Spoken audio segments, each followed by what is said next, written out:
Assalamualaikum warahmatullahi wabarakatuh. Selamat siang teman-teman semuanya.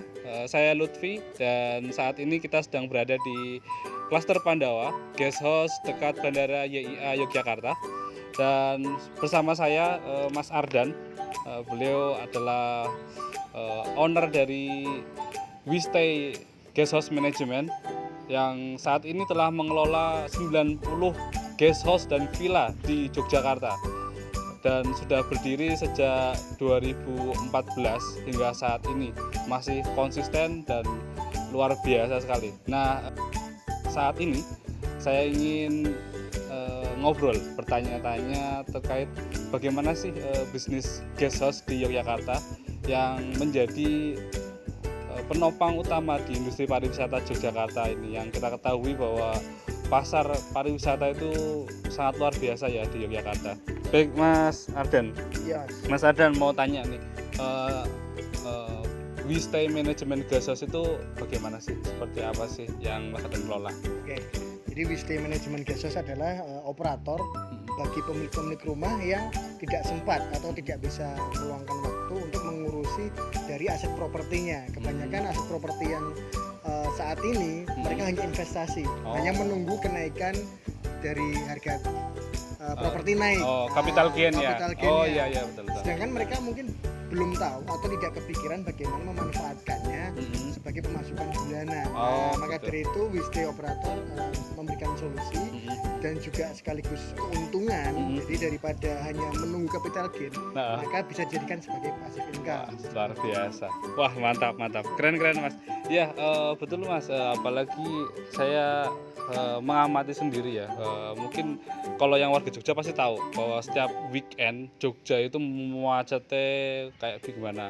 Betul. Terutama hotel-hotel juga. Kemarin saya ngobrol sama teman dari pengurus Asita itu, dia sendiri sering kesulitan untuk booking hotel karena selalu full terus di Jogja itu, gitu ya.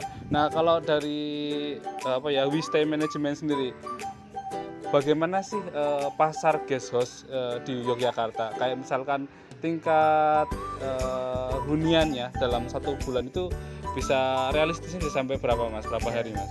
Kalau letaknya strategis di tengah kota tentu tidak perlu dipertanyakan ya. Area ring 1 Malioboro dan kawan-kawan.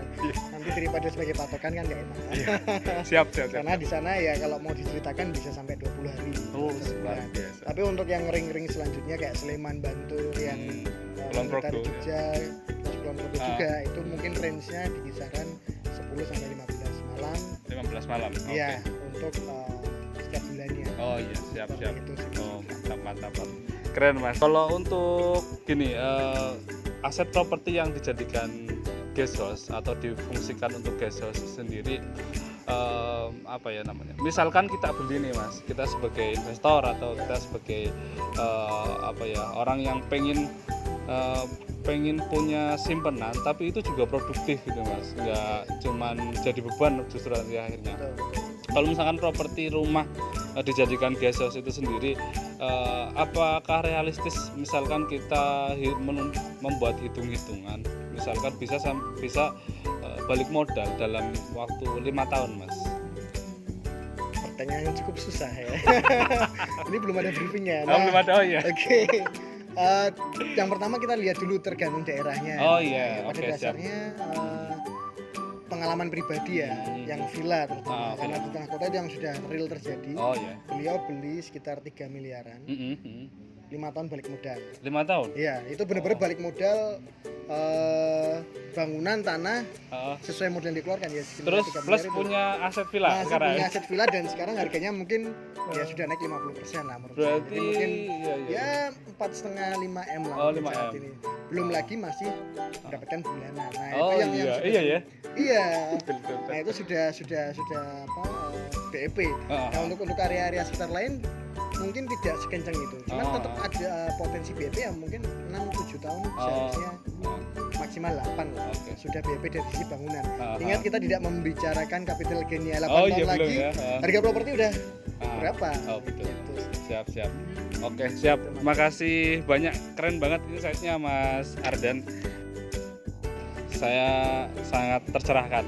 Dan ini juga menjadi peluang buat kita semua teman-teman baik Anda yang ingin berinvestasi properti agar menjadi properti yang produktif ya, memberikan passive income rutin setiap bulan.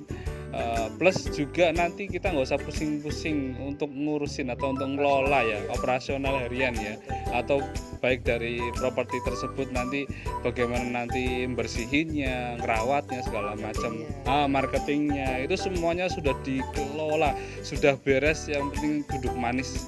Nah seperti itu. Ini juga Jogja sendiri sebagai lokasi wisata dan pendidikan, pusat yang menjadi sentral di sini, tentunya memberikan keuntungan bahwa setiap aset properti di Jogja itu memiliki capital gain yang sangat menarik. Menurut data dari BPS itu nilai capital gain setiap bulan per tahun itu bisa 10 sampai 20% setiap tahun kenaikannya. Begitu. Baik, terima kasih banyak Mas Ardan. Sama-sama Mas Lutfi. Oke. Ya, semoga ini menjadi informasi yang bermanfaat buat teman-teman semuanya. Assalamualaikum warahmatullahi wabarakatuh.